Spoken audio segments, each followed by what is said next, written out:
Do you want to see what happens when everybody's gone? Which is about now. Look, they are working on the pitch.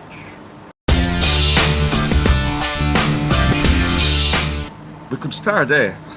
I don't think they were bad all the time, but it's interesting. I had some chats with some of the England players, also the Spanish ones, and we can start there. Let's start at the end. So Luis Enrique, what he said is that he was pleased with the team, and that of course in every game there are moments where you cannot control the game. The control escapes you, and that happened to Spain in the last 20-25 minutes, in which Rashford could have drew the game, and we can argue if you want about the goal disallowed, because I haven't made my mind up. I've seen the replay a few times, and what happens there, of course, is that when De Gea is in the air, this contact, some people say accidental contact, others say intentional contact, enough to unbalance De Gea. It's fair to say that the England lads that I spoke to, they were saying, actually, not a foul, and the Spanish were saying, there is a foul. There was a huge difference in quality between Spain and England for the first hour, and that is, you could say, a worrying sign, but also one which serves as a reality check for both sides. One, because Spain needed to regain a little bit of confidence lost in the World Cup, and they did that by changing a few things. This team, let's deal with Spain first. This team is a little bit like Luis Aragonés teams, in that when they had the ball, they knew that they had to deliver it quickly to the forwards, and both forwards, by not using a Diego Costa that fixes the centre back, by actually having people that run from deep and running behind, it made life difficult for England. And then when Spain lost the ball, they were there to recover it quickly. They wanted the ball. There is a lot of hungry players in Spain's side. No doubt that that's the way forward, and no doubt that the 5 training sessions that Luis Enrique has put in the side have made a difference, in the sense that everybody knows what he's trying to do. And the lineup, that's how Luis Enrique used his influence, as he's given a lot of information to Spanish players, but it's in the lineup where you actually make the difference, because those players that he chose are players that are used to play that way. Rodrigo at Valencia, Diego Aspas at Celta, mixing the possession one, they need to control the game, but also when you recover, try to break quickly. Now that is certainly where Luis Enrique wants to take the side. And in that first hour, it was, as I said, a big gap with difference in quality with Spain. I think Henderson was always in inferiority. What England planned quite clearly, and it's been confirmed by some of the England players, is to pressure Spain high to make sure that they became uncomfortable. And to be honest, they couldn't do that too often. Forget about keeping the ball. There's certainly Spain have got much more quality in terms of passing the ball. As I wrote in my column in AS, every pass is a 30-year-old pass. It's a pass that has got a lot of information, a lot of accumulated information, that has got intent and that's got intelligence. It's 30 years training this way.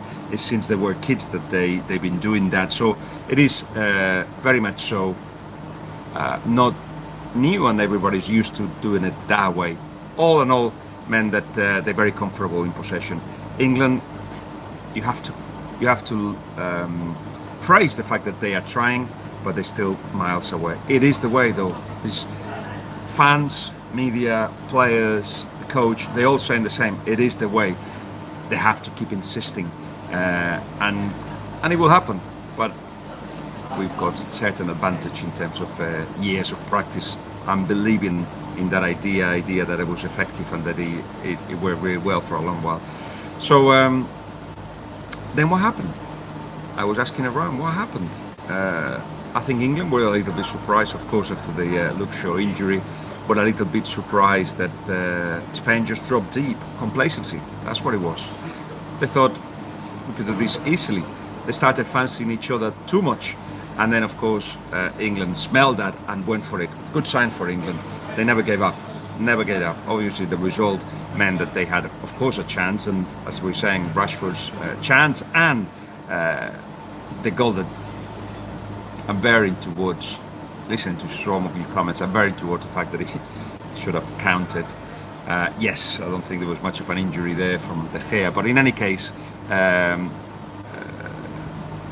why Spain show that complacency? And it may be what Luis Enrique says, that you sometimes cannot control the game, sometimes escapes you, sometimes it's not in your hands, sometimes you just have to retrieve and get together, breathe, and then try to do what you've been doing well the rest of the game. Maybe that was the case. Certainly the changes didn't help. Marco Asensio, Sergio Roberto, I don't think they helped that much. But in any case, the result is perhaps deserved by Spain.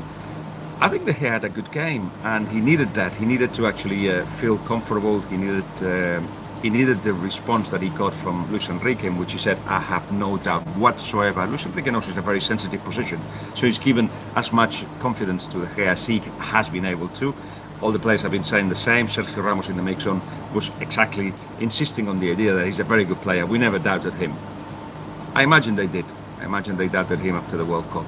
But when you believe he's a guy that can reach heights that others can't, then it's time to back him up, especially in moments like this. He had a good game. Sergio Ramos had a very good game. Funny that he's booed.